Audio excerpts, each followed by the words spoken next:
nabi palsu itu tampil di antara bangsa Israel, ya, mereka ini akan bernubuat yang tidak akan terjadi. Tadi udah dibacakan sama Bang MP ya di Ulangan 13 ya Bang ya, ayat 1 sampai 3. Dia itu akan memperkenalkan Allah yang lain, Allah yang palsu. Allah yang palsu itu adalah yang mengaku-ngaku Allah, tapi sebenarnya itu adalah iblis. Dan iblis ini adalah malaikat Allah yang jatuh. Maka iblis ini sedikit banyak pasti mencontek dari apa yang telah ditulis dan yang sudah disaksikan para nabi dan para rasul. Itu. Silakan, Bang. Oke. Itu dia ya, prolog dari kita. Selanjutnya kita akan menunggu dari sebelah. Thank you, shalom, Tuhan Yesus memberkati. Tuhan berkati semuanya, shalom.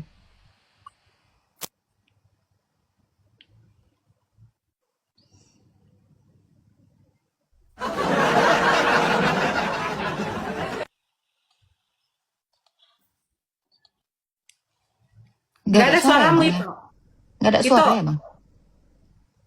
Ya, assalamualaikum warahmatullahi wabarakatuh. Bismillahirrahmanirrahim. Saya rasa ya si Dinda MP sama si Agatha sudah sepakat dengan temanya ya. Ciri-ciri nabi palsu menurut Kristen dan Islam, bukan menurut Islam dan Yahudi.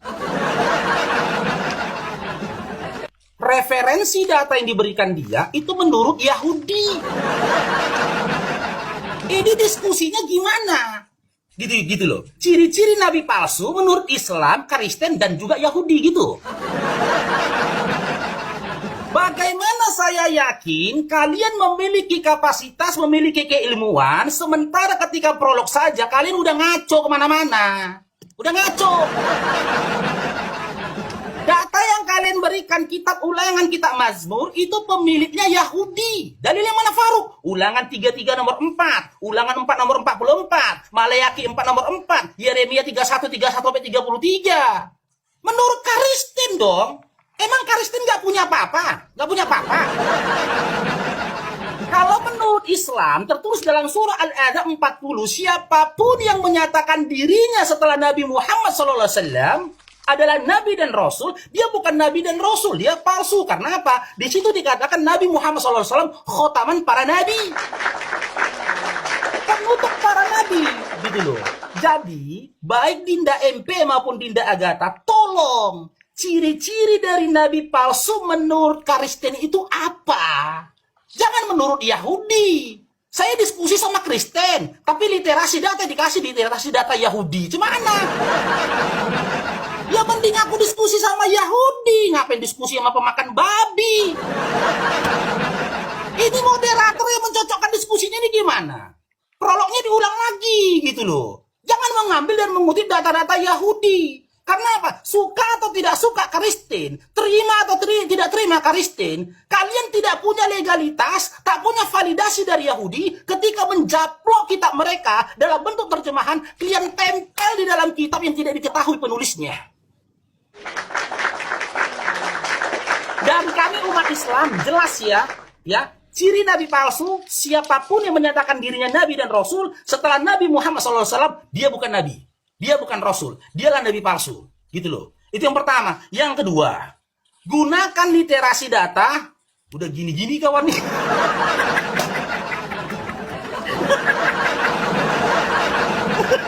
Gimana ini? MP udah gini-gini dia dah. Gunakan darasi dari literasi data yang kalian miliki, bukan orang yang miliki, gitu loh. Menurut Kristen.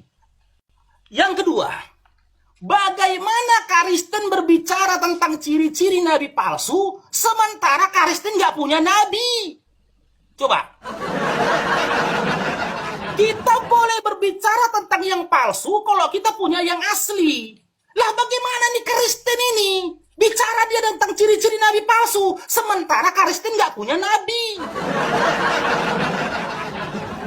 Kepalaku yang jadi taruhannya. Kalau ada satu nama di dalam Bible, di mana dia dinyatakan adalah nabi atau rasul untuk Kristen.